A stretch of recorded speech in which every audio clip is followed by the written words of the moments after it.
तो आज की इस चर्चा की शुरुआत करते हैं भगवत गीता के पहले अध्याय अर्जुन विषाद योग से। जी। हमारा स्रोत है अर्जुन विषाद, कुरुक्षेत्र में मोह और शोक।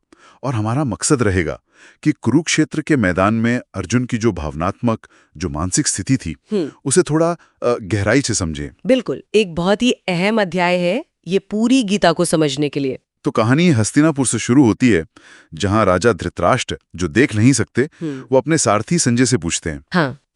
संजय बताओ, धर्मो भूमि कुरुक्षेत्र में युद्ध के लिए जो मेरे और पांडु के पुत्र इकट्ठे हुए, उन्होंने क्या किया?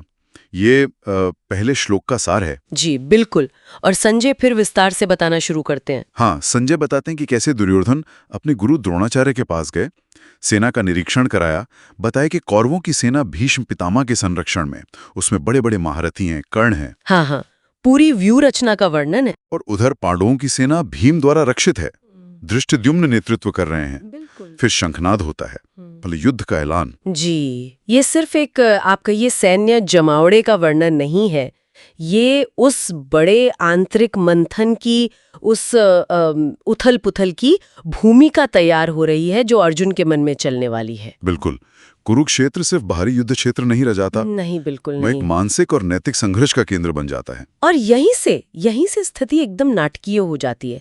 श्री कृष्ण के कहने पर अर्जुन अपना रथ दोनों सेनाओं के ठीक बीच में ले जाते हैं। जी, देखने के लिए कि कौन कौन है युद्ध में। और वो देखते क्या है वहां? सामने कौन खड़े हैं? अपने ही लोग, पितामह भीष्म, गुरु द्रोणाचार्य, मामा, भाई, पुत्र, पौत्र, मित्र, ससुर, सब प्रियजन। हाँ, और स्रोत बताते हैं कि उनको देखकर अर्जुन की क्या हालत होती है। हाँ, बिल्कुल, उनका शरीर कांपने लगता है, मुंह सूख जाता है, त्वचा जलने लगती है, और हाथ से वो उनका प्रिय गांडी धनुष वो सरकने लगता है। सोचिए उस महान योद्धा की स्थिति।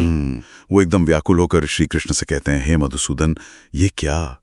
मैं अपनों को मारकर विजय कैसे चाह सकता हूँ? किस काम का ये राज्य, ये सुख? जिनके लिए सब चाहिए वो तो सामने मरने मारने को तैयार खड़े हैं। मैं कैसे मारूं इन्हें? यहाँ अर्जुन की जो मनोदशा है उसे समझना बहुत जरूरी है। ये सिर्फ डल नहीं है, मतलब युद्ध से भागना या कायरता नहीं है। ये है तीव्र मोह, अपने लोगों से गहरा लगाव, और साथ ही एक भयानक धर्म संकट। हाँ, ये मोह और धर्म संकट, इसको थोड़ा और समझाएंगे।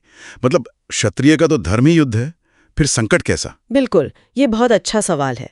देखिए, संकट इसलिए है क्योंकि यहाँ धर्म के मायने थोड़े उलझ गए हैं।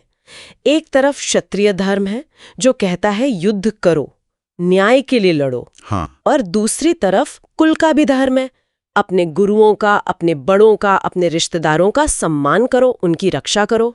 अच्छा, हाँ। तो अर्जुन के सामने ये सवाल खड़ा हो गया है कि इस स्थिति में कौन सा धर्म बड़ा है? क्या राज्य पाने के लिए अपने पूज्य पितामह और गुरु का वध करना धर्म है, या फिर युद्ध से हट जाना, भले ही उस पे कायरता का आरोप लगे लेकिन कुल का नाश तो रोकेगा? तो ये जो क्या करूं क्या न करूं वाली स्थिति है, यही धर्म संकट है।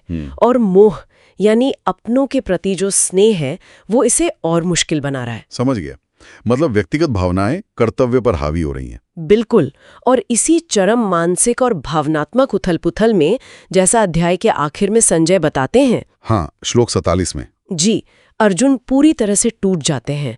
वो कहते हैं, न योद्ध से, मैं युद्ध नहीं करूंगा। और अपना धनुष बाण एक तरफ रख देते हैं और रथ के पिछले हिस्से में जाके बैठ जाते हैं, शोक में डूबे हुए। हाँ, ये पहला अध्याय यही दिखाता है कि मोह और शोक कितने ताकतवर हो सकते हैं। जी। वो अर्जुन जैसे महान योद्धा को भी उसके कर्तव्य पथ से एकदम डिगा सकते हैं, उसे निष्क्रिय बना सकते हैं। और अर्जुन का ये जो विषाद है, ये जो दुख है, यही वो जमीन तैयार करता है जहां से श्री कृष्ण के उपदेशों की जरूरत महसूस होती है। सही कहा, वो ज्ञान जो उन्हें इस उलझन से, इस मोह से, इस धर्म संकट के अंधेरे से बाहर निकालेगा। जी, ये मानवीय स्थिति की, हमारी अपनी भावनाओं की एक बहुत गहरी झलक है। तो आज की बातचीत में हमने देखा कि कैसे कुरुक्षेत्र के मैदान में अपने ही प्रियजनों को शत्रु सेना में देखकर महान योद्धा अर्जुन भी गहरे विषाद, मोह और करुणा में डूब गए।